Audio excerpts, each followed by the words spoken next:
everyone, welcome to the official YouTube channel of Tuition by Tanjila. So today we are going to discuss how to calculate matrices by using calculator. At first we are going to show the inverse matrix. So let's get started. Let us assume A equals to 1 0 1 1.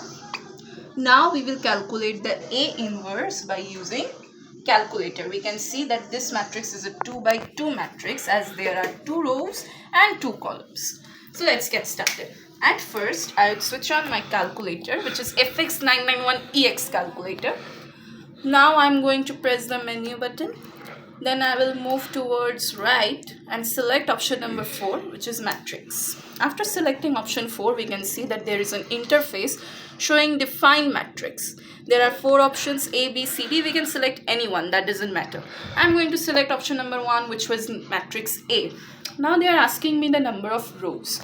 As we have considered 2 by 2 matrix, we have number of rows equals to 2 and number of columns is also 2. But remember that not more than 4 rows or 4 columns can be selected in calculator. Only up to 4 rows and 4 columns can be selected. Now I have to place the values of matrix A, which is 1 0 1 1.